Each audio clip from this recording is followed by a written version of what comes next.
The Washington Post continues to gather data involving officer shootings, and cop-involved shootings, of course, continue to be a problem in the United States. It's not a black and white issue. There are some cases where it's justified, other cases where it's not. Now, in the last in the last year, there have been hundreds of shootings involving police officials, but what's more troublesome is when you consider the number of people who have died because they were holding either toy guns or replica guns.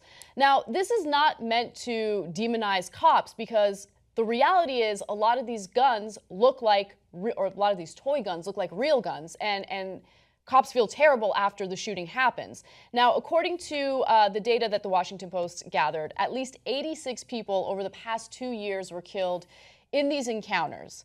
Now, there were a lot of different scenarios, a lot of different situations, and so it's hard to pinpoint whether or not this was a right situation or a wrong situation. But the Washington Post does note that mental illness was a common theme. White men were the majority of victims, and the calls included domestic disturbances, robberies, and neighborhood patrols. Now, to break down the numbers even further, so you know exactly what type of replica or toy gun was involved, about 53 were BB or pellet guns, 16 were airsoft guns, and 13 were replicas. And I think the most interesting part of this story is the fact that, yes, these toy guns, these non-lethal weapons look very realistic, and so why wouldn't we pass some sort of regulation to ensure that they're very clearly marked and no cop is ever confused about whether or not it's a real gun? Well, apparently politicians have been trying to deal with this situation, and miraculously the NRA is against it.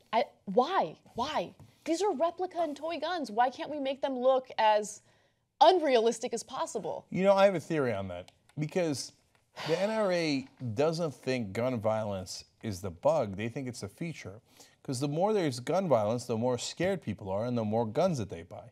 Because otherwise this stance of theirs is inexplicable. Why would you want, and a lot of the people who have toy guns are kids.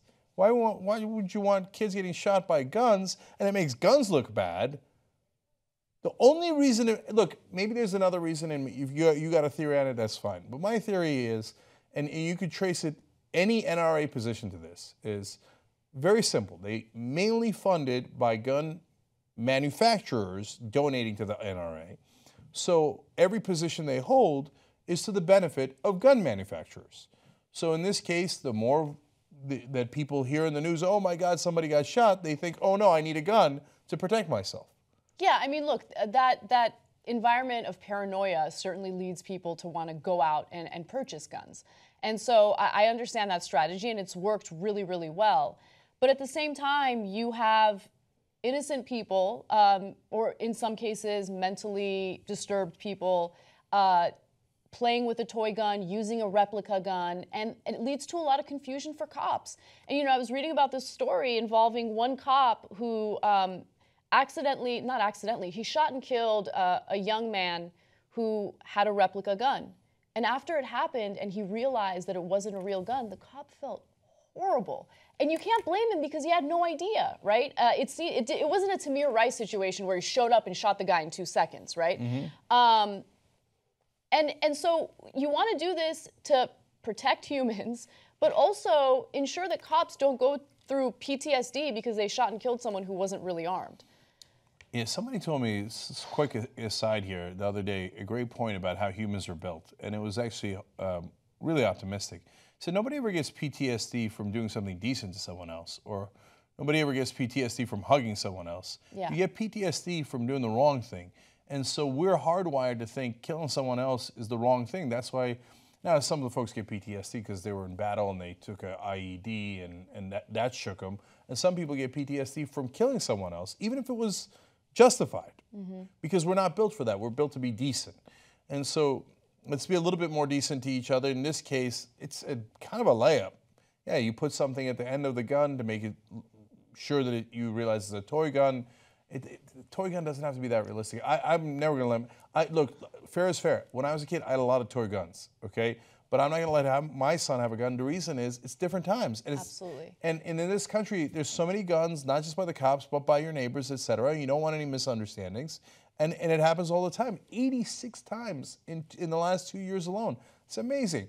So, and by the way, majority white males, but the country is more white, of course, but still positive in only that, not that whites are getting shot, that's terrible. It's in that there is not as much discrimination there in a disproportionate way as we've seen in other stories. So that's not the issue here. The issue is you've got cops who are coming in, they can't, everybody in the country has guns, that looks like a gun, and a lot of times when someone is mentally ill, they don't listen to orders for understandable reasons, and the cop is worried, and after a while, if they turn around and point the toy gun at him, they shoot him. And so one way to avoid that is to make the toy guns clearer, right? The second thing is, in some of the cases, show a little bit more restraint. So whether it was John Crawford in Walmart, who was shot in 2 seconds, the whole thing took 6 seconds, but the first shot was fired in 2 seconds. Right, the Tamir Rice case. Tamir Rice shot in 2 seconds. They both had toy guns. One had picked up a toy rifle from Walmart, and he was in the Walmart, just from a different aisle. But in that case, he happened to be black, and they shot him without asking any questions. In Tamir Rice's case, he was a 12-year-old black kid in Cleveland at a park playing with a toy gun. They didn't ask him questions. So the other thing you could do is just give it a sec.